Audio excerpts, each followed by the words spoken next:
Olaf and the Dragon by Adonato Leotelli. One of the more colourful legends in Nord folklore is the tale of Olaf One-Eye and Numinex. Long ago in the First Age, a fearsome dragon named Numinex ravaged the whole of Skyrim.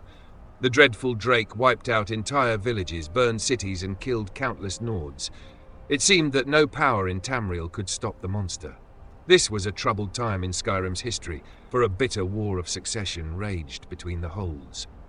The Jarls might have been able to conquer the beast if they had worked together, but trust was in desperately short supply. A skillful warrior named Olaf came forward and promised to defeat the beast. In some accounts, he is the Jarl of Whiterun. In other versions of the legend, Olaf promises the people of Whiterun that he will capture the monster if they will name him Jarl. At any rate, Olaf ventures forth with a handful of his most trusted warriors and seeks the beast out, eventually finding Numinex in his lair atop Mount Atha. Needless to say, it's an epic battle. First, Olaf comes at the dragon with his axe and his shield. Some variants of the legend say that Olaf and the beast battled with blade and claw for days, but were too evenly matched for either to gain an advantage. Most accounts hold that Olaf, perhaps frustrated that his weapons are completely ineffectual against the dragon, finally casts them aside. Giving voice to the rage that has been building within him, Olaf unleashes a terrible shout. Here again, the stories diverge. Many accounts hold that Olaf did not realize he possessed the power of dragon speech, while others suggest that he had long possessed this gift, but wished to test himself against the dragon in martial combat first. Virtually all variations of the legend, however, agree on what happened next. Using the awesome powers of the dragon language, Numinex and Olaf engage in an epic shouting duel atop Mount Atha. So forceful are their words, they are said to shatter the stone and split the sky. Finally, Numinex collapses from a combination of injury and sheer exhaustion. Somehow, and this detail is conspicuously absent in virtually every account, Olaf manages to convey the dragon all the way back to the capital city of Whiterun.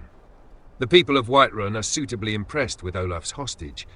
They build a huge stone-holding cell at the rear of the palace, which they rename Dragon's Reach.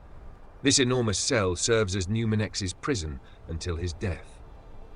Olaf himself eventually becomes the High King of Skyrim, putting an end to the War of Succession. Presumably his great deed made him the only leader upon whom all the people could agree, and so the land once again has peace. As a visitor to Skyrim, I find this tale both fascinating and highly entertaining.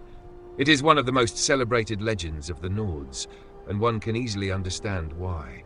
It's a story of surpassing heroism, in which a resourceful and worthy Nord does battle with a truly terrifying adversary and emerges victorious by yelling him into submission. The only way in which this could have been even more of a Nordic tale would be if Olaf beat Numinex in a drinking contest. The legend is not without its doubters, however. The bard Svaknir, who lived during Olaf's reign, wrote and performed an alliterative verse that challenged Olaf's version of events. Enraged, the High King threw the rebellious bard in prison and destroyed all written copies of the verse. How I would love to lay hands on a copy of that verse. I admit, I am immensely curious to know what assertions Svaknir made about how Olaf really defeated Numinex. There are a few ancient bard texts that provide one possible answer. These tomes suggest that Numinex was particularly foul-tempered because he was extremely old.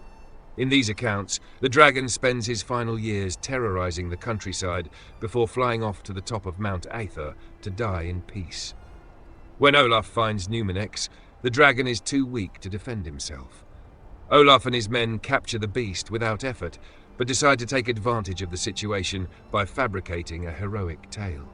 It is worth noting that all of Olaf's warriors who were said to witness the shout duel went on to become wealthy leaders during Olaf's reign as High King.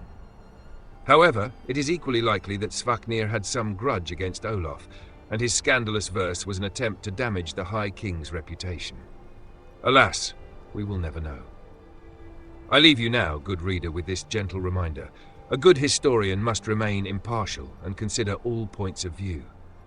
Time has a way of distorting our record of events, so the closer you can get to the original sources, the better.